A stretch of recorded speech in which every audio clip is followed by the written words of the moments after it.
사랑하는 여러분, 오늘 우리가 함께 나눌 이야기는 세상에서 가장 유명하지만 어쩌면 가장 깊이 오해받고 있는 가르침에 관한 것입니다. 바로 예수님의 산상수훈입니다. 마음이 가난한 자는 복이 있나니 원수를 사랑하라 와 같은 구절들은 신앙이 없는 분들에게도 익숙할 만큼 널리 알려져 있죠. 하지만 우리가 이 가르침의 진정한 의미를 제대로 듣고 있었을까요? 오늘 우리는 산상수훈의 마지막 부분을 통해 마치 처음 듣는 이야기처럼 우리 영혼을 뒤흔드는 예수님의 놀라운 메시지를 발견하게 될 것입니다. 이 깊은 묵상의 여정을 시작하기에 앞서 잠시 여러분의 마음을 모아주시면 감사하겠습니다. 만약 오늘 이 말씀이 여러분의 마음에 울림을 준다면 좋아요와 공유를 통해 이 은혜를 주변에 나누어 주십시오. 하나님의 말씀을 퍼뜨리는 귀한 동역이 될 것입니다. 또한 저희 채널을 구독하시면 앞으로도 계속될 이 지혜의 여정에 함께 하실 수 있습니다. 이 말씀을 듣는 모든 분들의 삶에 하나님의 깊은 평안과 은혜가 함께하기를 기도합니다. 이제 마태복음 7장 15절에서 29절의 말씀으로 들어가 보겠습니다. 거짓 선지자들을 삼가라. 양의 옷을 입고 너희에게 나아오나 속에는 노략질하는 일이라. 그의 열매로 그들을 알지니 가시나무에서 포도를 또는 엉겅퀴에서 무화과를 따겠느냐? 이와 같이 좋은 나무마다 아름다운 열매를 맺고 못된 나무가 나쁜 열매를 맺나니 좋은 나무가 나쁜 열매를 맺을 수 없고 못된 나무가 아름다운 열매를 맺을 수 없느니라. 아름다운 열매를 맺지 아니하는 나무마다 찍혀 불에 던져지느니라. 이러므로 그의 열매로 그들을 알리라. 나더러 주여, 주여 하는 자마다 다 천국에 들어갈 것이 아니요 다만 하늘에 계신 내 아버지의 뜻대로 행하는 자라야 들어가리라. 그날에 많은 사람이 나더러 이르되 주여, 주여, 우리가 주의 이름으로 선지자 노릇하며 주의 이름으로 귀신을 쫓아내며 주의 이름으로 많은 권능을 행하지 아니하였나이까 하리니 그때에 내가 그들에게 밝히 말하되 내가 너희를 도무지 알지 못하니 불법을 행하는 자들아 내게서 떠나가라 하리라.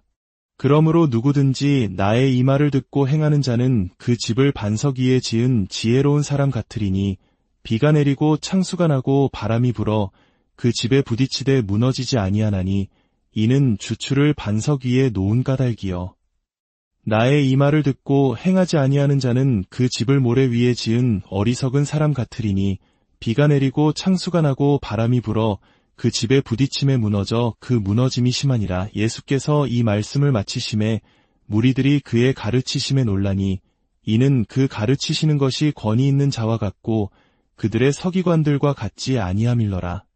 여러분, 성경은 예수님의 이 설교를 들은 군중들이 놀랐다고 기록합니다. 여기서 놀랐다는 헬라어 원문으로 보면 단순히 감명받았다 정도가 아닙니다. 마치 벼락을 맞은 듯한 충격, 정신이 아찔해질 정도의 경악을 의미합니다. 그들은 예수님의 말씀을 곱씹을수록 더욱더 큰 충격에 휩싸였습니다. 그런데 오늘날 우리는 어떻습니까? 이 말씀을 너무나도 익숙하게 들어온 나머지 아무런 충격도 감동도 느끼지 못하는 것은 아닐까요? 만약 우리가 이 말씀에 놀라지 않는다면 우리는 아직 그 진정한 의미를 듣지 못한 것일지도 모릅니다. 예수님께서는 이 설교의 결론에서 우리 영혼을 뒤흔드는 세 가지 놀라운 진실을 말씀하십니다. 그리고 이 진실들은 아마 여러분이 한 번도 들어보지 못했을 방식으로 우리의 신앙을 되돌아보게 할 것입니다. 첫 번째 놀라운 진실은 인생에는 두 가지 길이 있다는 것입니다. 하지만 이 두 길은 우리가 생각하는 선한 사람의 길과 악한 사람의 길이 아닙니다. 예수님께서는 반석 위에 지은 집과 모래 위에 지은 집, 좋은 열매를 맺는 나무와 나쁜 열매를 맺는 나무를 비유로 드십니다. 중요한 것은 이 두 나무와 두 집은 겉보기에는 거의 똑같다는 사실입니다. 한 나무는 잎이 무성하고 열매가 주렁주렁 열렸는데 다른 나무는 앙상하게 말라 비틀어진 모습이 아닙니다. 두 나무 모두 잎이 있고 열매도 맺습니다. 두 집 모두 멀쩡하게 서 있습니다. 분별하기가 매우 어렵습니다. 대부분의 사람들은 예수님께서 산상수훈의 가르침대로 사는 선한 삶과 세속적이고 이기적인 악한 삶을 대조하고 있다고 생각합니다. 기도하고 가난한 이를 돕고 이웃을 사랑하는 삶과 그렇지 않은 삶 말입니다. 하지만 생각해 보십시오. 교회에 다니며 기도하는 사람과 그렇지 않은 사람을 구별하는 것이 그렇게 어려운 일일까요? 이웃에게 친절한 사람과 폭력을 행사하는 사람을 구별하는데 깊은 통찰력이 필요할까요? 아닙니다. 예수님께서 말씀하시는 두 길은 선한 사람과 악한 사람의 길이 아닙니다. 그것은 바로 종교적인 사람과 참된 그리스도인의 길입니다. 이 둘은 겉으로 보기에는 너무나도 비슷합니다. 둘 다 기도하고 가난한 자를 도우며 십계명을 지키려고 노력합니다. 겉모습은 둘 다 하나님을 따르는 양처럼 보입니다. 하지만 그 내면의 동기와 영혼의 상태는 하늘과 땅 차이입니다. 이것이야말로 분별하기 어려운, 그래서 더욱 위험한 영적 현실입니다. 예수님께서는 나쁜 열매의 예로 두 부류의 사람을 드십니다. 첫째는 거짓 선지자입니다. 그들은 양의 옷을 입었지만 속은 굶주린 이리입니다. 겉으로는 경건하고 도덕적인 지도자처럼 보이지만 그 내면은 다릅니다. 그리고 더 충격적인 두 번째 예시를 보십시오. 마지막 날에 예수님 앞에 선 어떤 사람들입니다. 그들은 이렇게 말합니다. 주여, 주여, 우리가 주의 이름으로 선지자 노릇을 하고 귀신을 쫓아내고 많은 기적을 행하지 않았습니까? 이들이 누구일까요?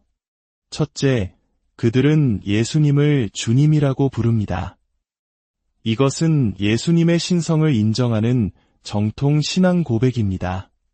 둘째, 주여, 주여라고 반복해서 부르는 것은 깊은 감정적 헌신과 열정을 보여줍니다. 셋째, 그들은 예수님의 이름으로 말씀을 가르치고 사람들의 삶에 깊이 개입하여 상처를 치유하고 놀라운 일들을 행했습니다.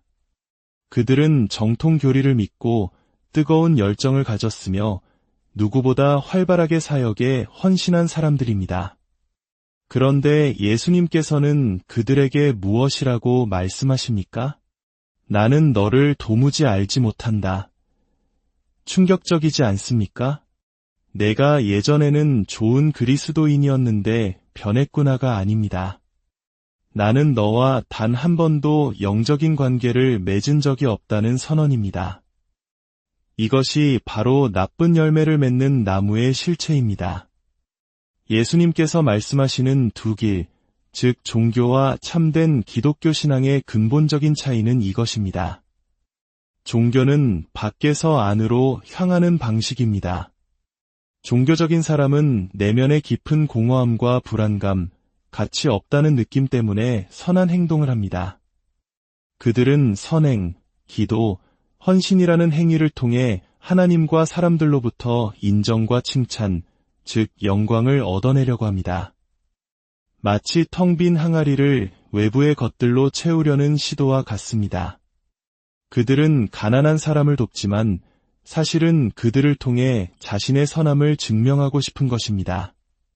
그들은 기도하지만 자신의 기도를 통해 하나님을 움직여 원하는 것을 얻어내려는 힘겨루기를 하고 있습니다. 모든 행위의 중심에 나 자신이 있습니다. 이러한 동기에서 비롯된 삶의 열매는 겉보기에는 좋아 보일지 몰라도 그 속은 독과 같습니다. 그것은 다른 사람을 판단하고 정죄하는 교만으로, 차갑고 생명력 없는 도덕성으로, 그리고 자신의 기준에 맞지 않는 사람들을 배척하는 냉혹함으로 나타납니다. 마치 눈송이처럼 정교하고 완벽한 모양을 가졌지만 만지면 차갑기 그지없는 것과 같습니다. 반면에 참된 기독교 신앙은 안에서 밖으로 흐르는 방식입니다. 참된 그리스도인은 먼저 내면이 채워진 사람입니다. 무엇으로 채워졌을까요? 바로 예수 그리스도를 통해 값없이 주어진 하나님의 사랑과 용납, 그리고 영광으로 채워졌습니다. 종교가 나의 행위를 통해 하나님의 인정을 얻어내려는 것이라면 기독교 신앙은 이미 예수님 안에서 하나님의 완전한 인정을 받았다는 사실에서 출발합니다. 그 내면의 충만함과 감사함이 자연스럽게 선한 행동으로 흘러나오는 것입니다. 나무의 열매가 나무에게 생명을 주지 못합니다. 오히려 나무의 생명력이 열매로 나타나는 것입니다. 이와 같이 그리스도인의 선행은 구원을 얻기 위한 조건이 아니라 이미 받은 구원의 자연스러운 결과이자 증거입니다. 이런 사람은 자신의 가치를 증명하기 위해 예술을 하지 않고 예술 그 자체를 위해 예술을 합니다. 친구에게 무언가를 얻어내기 위해 관계를 맺는 것이 아니라 친구 그 자체를 위해 우정을 나눕니다. 모든 행위의 동기가 나가 아니라 하나님과 이웃을 향한 사랑입니다. 이것이 예수님께서 말씀하신 첫 번째 놀라운 진실입니다. 진짜 영적인 싸움은 선과 악의 싸움이 아니라 종교와 복음 사이의 싸움입니다. 예수님을 찾기 위해서는 먼저 여러분 자신의 의로움과 선행에 의지하려는 종교를 버려야만 합니다. 두 번째 놀라운 진실은 예수님께서 자신을 우주의 중심에 두신다는 사실입니다.